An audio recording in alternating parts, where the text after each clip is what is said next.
Hi guys, so a while ago now someone asked me if I could do a first year at uni experience video and I said, yeah sure, what kind of thing do you want to see? And they never replied. Or if they did, I didn't see it because YouTube and commenting system is really bad. Like I'll go into a video and then I'll see a comment from 10 months ago that I never saw and I'm like, oops. So I apologise that I've done it now because I probably should have done it before people started going to uni, because people started going like last weekend and they're going this weekend and but whatever. I have tried my best to split everything into sections and all the sections will be listed down below with the time that I start talking about that section, because if you only want to watch one thing then whatever. It's really hard not to merge everything together, so I'm going to try roller hard not to like go off on one. And so it's kind of like my experiences slash my tips slash what I would do if I was like someone else in a different position to myself. So making friends and not being homesick I think come under the same sort of thing, because I think if you make friends then you don't miss home so much. So my first 2 weeks I was really busy. A lot of people have nothing in the first 2 weeks. I was in every day at 9 AM except for the second week on a Wednesday, which is really lucky because I had freshers flu and I stayed in bed all day and I felt really horrible. So I did not have time to feel homesick. Still, you know, wanted to talk to people and make friends, and I think my first month or two of uni I was especially nice. And it's not like I wasn't putting it on, I wasn't being someone else, but I was kind of like being the friendliest person I can be with still being me. And it's like, I think people who, I mean I don't have this, but people who say went all the way from primary school to secondary school and had like 10 years with the same friendship groups and the same friends, it's very easy to kind of take that for granted and you can be like totally lazy and kind of whatever with your friends, because they know you're cool so you don't have to like prove anything. And I'm not saying you should like prove yourself, but you know, make yourself someone that people want to spend time with, because everyone's new. So if you are just like the miserable one who's not doing anything, like even if you are like a proper introvert and you don't mind sitting on your own all the time, which I am, but I still want to talk to people, I still want the opportunity to go out at least and be invited out. So the first like couple of weeks I was really like trying out new things. I know I don't like clubbing, but I went clubbing just to see if I liked it in a different town. When people were like going out to like explore the city, then I'd like go with them because I wanted to see what Norwich was like, because you're in a different place maybe. You want to get familiar with it, you want to look around, and you want to do that with people, and it's a good way of meeting people and stuff like that. So the people who I mainly became friends with were my flatmates and my course mates, because I didn't join any clubs or societies. If you don't have a busy course, I'd completely recommend joining a club or society. And in terms of being homesick, I think you should still talk to people from home, especially if they've stayed at home. If you're the one who's moved away, don't expect the people from home to talk to you all the time. I know you're really busy, like fair enough the first couple of weeks, maybe like forgetting a bit and being a bit behind, but go back and talk to them. I think it can go either way with feeling homesick. I think some people can get really homesick from talking to parents and friends and things. I personally really like it. I spoke to my mum like every day, and I Skyped her, well I used to ring her once a week and then I got Skype, and I Skyped her about once every 2 weeks or something, and that was quite nice, like seeing my mum on a camera. And she said it was quite nice just seeing me like fiddle with stuff as I'm talking, because I do, and like seeing my dog on webcam and stuff. It didn't really make me homesick, it just made me like, it was just quite nice really. So with workload, depending if you come from sixth form or college. When I was at college I did BTEC, I had all coursework, and I had to be very independent with that. I didn't have anyone kicking me up the bum and saying you need to do this. It was just kind of like, this is a thing that you need to do, and then I was completely left to it. I didn't have anyone saying, go on, do it, do it, do it. So I'm very much someone who will kind of like, you need to tell me that once and I'll do it in terms of work. But I know at sixth form and stuff you do kind of get kicked up the bum and you've constantly got someone like saying do it. Uni you don't have anyone doing that really. So you need to kind of get on it. I think first year is a good way of sort of practicing that, because a lot of the time first year doesn't count. In my course, everything, I had to pass everything, like within modules we had coursework and exams and stuff, and I had to pass everything at least 40%. Not everything's like that. I think some people just have to pass the overall thing 40%. I don't know, figure out what you need to do. Kind of get sorted with it. I am a really big fan of lists, but you need to try not to be like obsessive with lists. Like just kind of make a list, like this is what you have to do, and mine constantly was getting bigger and bigger and I have to start a new bit of paper because I hadn't got enough room and stuff. But I find lists are really helpful, as well as prioritising, so I put the things that I need to do like at the top and then a bit by bit down. If you can, if you're really organised, I did try and do this, especially around the time of my exams. I tried to kind of ahead of time look at my timetable, look at what I needed, like what was going to be added in when my exams were and stuff, and I'd figure out like a month or two before when I was going to revise whatever for the exam, or when I was going to do the coursework for whatever. And I kind of didn't really stick to it completely, but it was still handy, and I'd definitely say write down like the dates of when stuff has to be given in or when you have exams. If you're finding it difficult, I don't know, it's different in every uni, but talk to your personal advisor if you have one. Like we each got assigned like a member of staff that we could go and talk to.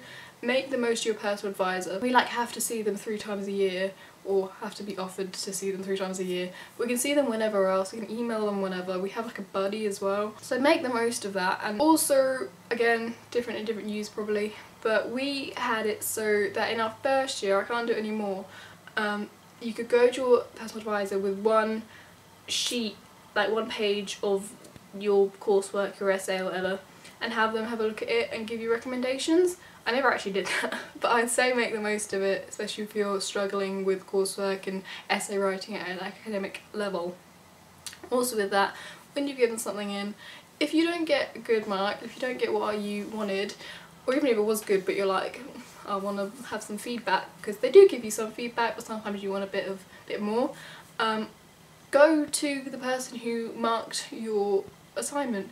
I got like a grade which I wasn't very happy with, so I emailed them and they were like, yeah, come talk, and I did, and I was still really upset, but they were like, look, this is first year, this is the best time you can do badly, you've still passed, but like now you're getting this feedback and you can look back in second and third year and listen to what I said and, you know, apply that. So if you're ever going to do badly, you want to do it in first year and you want to get feedback and information as of how you can do better and what was wrong with it. Also just generally ask lecturers in the lecture, after the lecture, whenever, if you're confused about what's happened and you're just sat there the entire time going, I don't know what's going on. Maybe you don't want to ask during the lecture, but go up to them afterwards and be like, I'm really struggling, do you have any reading that would catch me up or anything like that? Like when I went to anatomy and physiology the first time, I was like, I don't know what's going on, I'm gonna fail.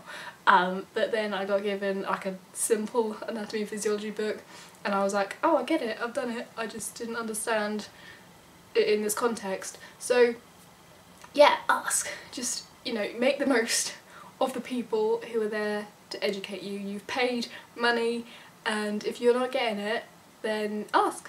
Just, yeah. Finances! So really fun, every student's favourite subject. Budget. Before you go, figure out what money you have coming in, when it's coming in, and from there work out how much you can spend. I did it so I could have food and then I could have other.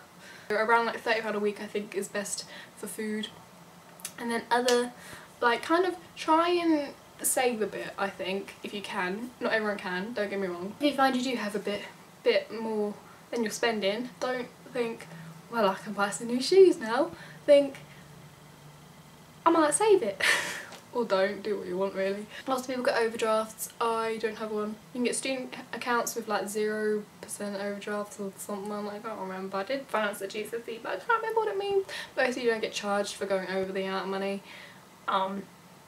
So if you need that, do that. Also when you're figuring out how much money you have, take into consideration like holidays, like Christmas and you're going home, like summer and Easter. So during that week or 2 weeks or how many weeks, I don't know what your home life is like, but when I go home I'm not paying for my own food anymore, my parents will pay for food, so that £30 isn't like counted within my whole thing, you know. I haven't spent that £30, so you know what I mean? Do that. If you do have a job at home, this probably isn't the best time to say because most people are leaving for uni now. Some places, so if you work in like a McDonald's or a New Look or at an actual like store with lots of stores, which has a word, I forgot on it, you may be able to like transfer.